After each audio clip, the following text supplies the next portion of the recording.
If you want to stay up to date with all current hip-hop events and releases, make sure to subscribe and become part of this community. Oh, and also, go cop that fresh merch and listen to my new songs in the description. Rolling Loud Miami is about to start this Friday on July 22nd.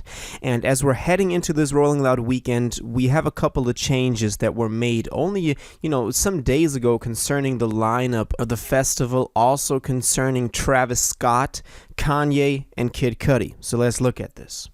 So as you might remember, the original lineup for the Rolling Loud in Miami 2022 was Kanye. Kanye was the opening act, or not the opening act, but the headlining artist on the first day of the festival, so on Friday. Kanye then dropped out of the lineup. Rolling Loud said, due to circumstances outside of our control, Ye will no longer be performing at Rolling Loud Miami 2022. Please welcome Kid Cudi. And this was in combination with the post, it was about 2 days ago that they posted this, that announced that Kid Cudi would now be replacing Kanye as the headlining act of Friday. And Kid Cudi was not on the lineup at all before this, prior to this whole change. So now Cudi is replacing Ye. This is, a change that, of course, a lot of people don't like. People wanted to see Kanye on there, but Kanye is in a very weird position right now. It's also funny to see Kid Cudi replacing him because the two of them really don't have the best, friendship right now. For example, Kanye, throwing Cudi off of Don the 2 because he's friends with you-know-who and all stuff like that. And Cudi then also shooting back at Kanye, saying that, he got one more track with him, and after that it's done. So all that stuff happened. We talked about that. But Kid Cudi is replacing Kanye. In itself, this is cool. This could have just been a nice story, and we would all be happy, and people go there to see Kid Cudi. Be sad that there's not Ye there, but still, it would all be cool. But then Travis Scott comes in. Well, he doesn't, actually. And we're going to look at why he doesn't come in to replace Kanye, which would have been a pretty good fit. Travis Scott is getting back on stage, is doing shows again. So this would have been a perfect, opening act for him again, to get back in the limelight, get his name back out there, get back to performing after the events of the Astroworld Festival last November. It's been about 9 months now, I believe, ever since November 5th, so the day that Astroworld Festival happened, and y'all know the story. 10 people died, a tragic event, and ever since then it's been really slow for Travis Scott. He's gone through a lot of phases of trying to help the families that lost people there, and going through a lot of public backlash that he had to deal with. So all that happened, but he was actually apparently supposed to be on the lineup for Rolling Loud, because Tariq Sheriff, I hope I'm pronouncing this dude's name right. I've seen him on social media so many times, but I don't know how to pronounce his name. But this is the dude. This is the co-founder of Rolling Loud. It's the co-founder, co-CEO of Rolling Loud. Pretty cool dude. And he commented under that post of the Rolling Loud statement that Kid Cudi would now be replacing this,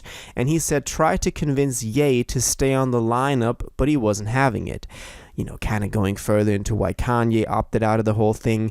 That is not even what we're going to talk about today. It's just funny that they even try to keep Kanye on there, and Kanye's just like, no, I'm not doing that.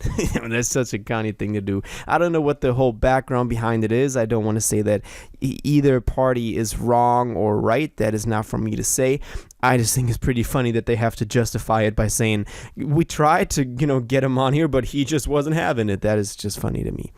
And then someone replied to his comment and asked why they didn't get Travis to do this, why it was Cudi, because Travis would have been an obvious pretty good pick. And I do believe that Travis Scott would have attracted more, people to still get tickets on the black market and come to the festival compared to Kid Cudi. I don't want to take no respect away from Kid Cudi. Kid Cudi is my guy. That dude is very special to me. But I'm just saying, if you go to a festival and you see Travis Scott is performing, I think that is pretty hype. People like that. And he replied to this comment then of the dude asking and said, venue won't allow Travis because of Astroworld deaths. And this is the Hard Rock Stadium in Miami, and apparently they do not allow, Travis Scott to perform because of what happened, because they are concerned for safety reasons. So this is what we thought was the case for some time. He later deleted that comment and explained why. He said that the statement was false, so apparently it wasn't because of the Astroworld deaths. He said that the festival, and I'm quoting this from XXL, did in fact reach out to Travis Scott about headlining the show, but were not able to obtain the proper security and insurance on such short notice. And of course, I got a couple of things that I think about this. First of all, why does Travis need more proper security and insurance compared to Kid Cudi or Kanye? Why isn't that the same level of security for every artist performing? If you know anything more about this, please let me know.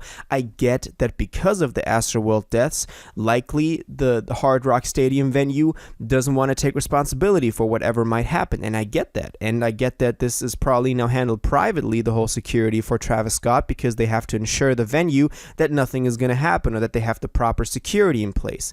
But Tariq said that it wasn't because of the Astroworld deaths, that statement was false. So that can't be it. He later on also said, a rep from Rolling Loud said, all artists are in consideration for the event, but in this case, each situation had logistical challenges, and Travis wasn't an option for this upcoming week. So apparently there's some other reason why Travis Scott wasn't able to get back up on the lineup. And this, to me, you can't tell me that it isn't because of the Astroworld Festival and the deaths associated with that. It is very likely because of that. Hard Rock Stadium is very likely scared the same thing is going to happen to them again, and then they have some responsibility because they were the ones that only less than a year after those tragic events booked him again. And I think that's the whole reason, even though Tariq said that that's false. Maybe he deleted the comment because somebody from Travis's, reps reached out to them and was like, yo, don't say this because that will likely not get us booked anymore in the future again. If you tell people in the public that venues don't allow Travis Scott, there's something going on behind the scenes that we just don't have uncovered yet. But this is what's happening. I don't know. I kind of feel bad for Cudi because he was now the third choice. Ye pulled out. Then they tried to get Travis to hop on there, but he couldn't because of whatever reasons, for insurance or proper security reasons. So now Cudi is performing, and I want my dude Cudi to shine and not just be the third option. Come on, man. So anyway, that's what happened. Now we got Kid Cudi as the headlining act of the first day of Rolling Loud. If you got tickets, please let me know. That would be dope to hear your experiences from this. And to all of those who are going, I wish y'all got a great time. But now I want to know what you think about this whole thing going on, the whole situation with the Travis and Cudi and Ye, and why do you think Ye opted out of the whole thing? What do you think the reason is for Travis not being able to get on there? All your thoughts, theories, and opinions on this, please let me know in the comments down below. If you watched this video to the end and liked it, and you want to stay up to date with all current hip-hop events and releases, make sure to subscribe, turn on notifications, hit that like button, and go follow my social media, and most importantly, join my Discord in the description. Until the next one, you'll have an incredible day, and y'all take care.